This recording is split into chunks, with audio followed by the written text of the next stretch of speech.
What we're doing now, though, is we're going to talk about the Champions League final tonight. I erroneously said that Ken Doherty was actually in Moscow. I think you're in Red Square in Ranelagh, Ken. I am, yes.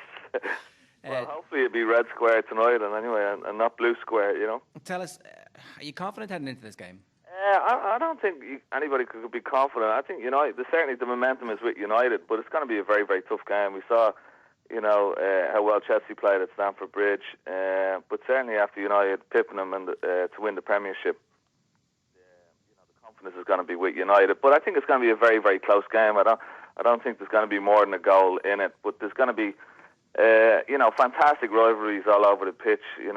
Terry against Rooney, Drogba against Ferdinand, and Ronaldo against Ashley Cole, if he's fit. Ashley Cole, yeah. I mean, there's going to be and a host of other, like Scholes against Ballack.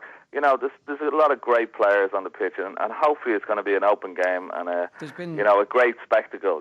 There's been a few quirky team selections from Alex Ferguson in the way here. Park Ji-sung has played way more games than many Man United fans thought he would do, and then performed quite well towards the end. And also Anderson's absence from the team has been something of a sticking point as well. Would you like to see either of those two players play tonight? To be honest, no. I think like the likes of Carrick and Scholes, I think played really well in the middle of the park. I know Park Ji-sung did play really well away, in the European matches, and he worked very, very, very hard. And he may be playing and probably instead of Giggs tonight, and Giggs may be coming on at a later stage. But I think Ferguson's selection has been very, very good in Europe this year. He's really got it right, and he has like a whole host of new players there that can really come in and do a great job. And I think he's really got the balance right away from home, Okay, we've also got a European football correspondent, Graham Hunter, on the line. Graham, what about first off, the Ashley Cole injury? Do you think he's going to play? Well, Jared, it's the strangest build-up to a Champions League final I can remember since in '98. I was listening to Jupp Heynckes, the Real Madrid coach, saying if I win the European Cup, they'll still definitely sack me the next day, and they did. To see the Bruce Lee tackle for Makelele pre-match, every time you go to a pre-match game in the Champions League, the players have done all their training, and it's just a wander around, a loosening off. And I've never seen an incident like that at all. Yes, I think he'll play. I think they'll give everything to make sure that the swelling goes down. The anti-inflammatory injections and tablets they can give to modern footballers these days are literally astonishing. And the fact that he was up and walking around afterwards means I don't think that he'll miss out, but he is a risk.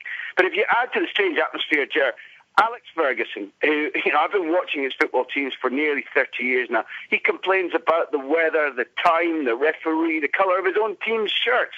And UEFA serve up a ridiculously bad pitch and appoint a referee who, in inverted commas, owes Chelsea one for the phantom goal at Anfield back in 2005. And Fergie's as happy as Larry. I literally have never seen a stranger build-up. What do you think is going to happen then? Look, I think that it turns on a couple of things. Didier Drogba's been saying he's mentally tired and his knee is still swollen. Chelsea players will tell you there's a Jekyll and Hyde side to him. When he's not up for it, he's selfish, his touch is poor, and he makes mistakes. When he's in the game, he's my game winner. If he's fit, if he's mentally sharp, he's my game winner. And Essien being picked probably at right back is both a power for Chelsea because he joins in the midfield and swamps teams with Makelele, Lampard and Ballack. But Alex Ferguson, I was interested to hear you and Ken talking about who plays wide left. Now, if it's Park, if they put somebody to exploit the absence of Essien when he pushes into midfield, that could be the area in which the game turns. I agree with you, it's going all the way to the final. I think it's going to be a tight game right up to the end, and I think a free kick or a penalty will probably decide the match. Okay, your prediction, Ken Doherty? As I said, it's going to be a very tight game. I think there's going to be a goal in it. Hopefully, 1-0 United or maybe 2-1. Okay, Ken Doherty and Graham Hunter, great to have you both with us this morning. Thanks very much. We are in the Google Europe HQ in Dublin this morning for a special breakfast show, and we've got some of the Googlers with us to give us their own thoughts on the match tonight. Olin Galvin is from Cork. You're a Chelsea fan? Tonight I am. Tonight you are, right. Tell us what you reckon the score will be, what will happen during the game. I think whoever scores first will win, and I think that will be Didier Drogba.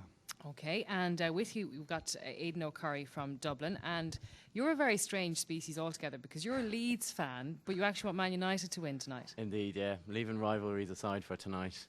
And your predicted scoreline, Aidan? I think United will do it 2-1, but I think the longer the game goes without a goal, I think the more favours Chelsea.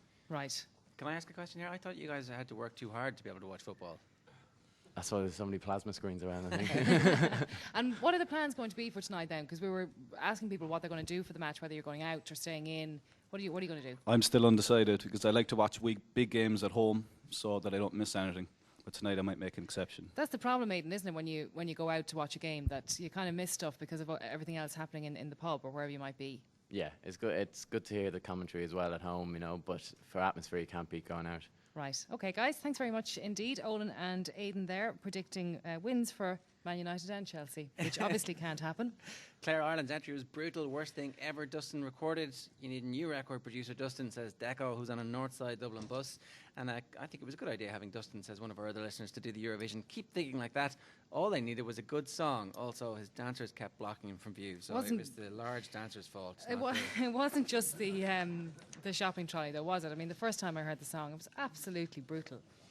I think we had do you know what happened? I think we had a dose of Eurovision in when was it when Johnny Logan kept winning? When we were poor. Yeah, and now we've just gone absolutely no way. So the guys who decide these things have just gone, right, they're rubbish, give it to them. It's happened every year for the past 3 years, and if that's their formula and if that's their strategy, it's working really well.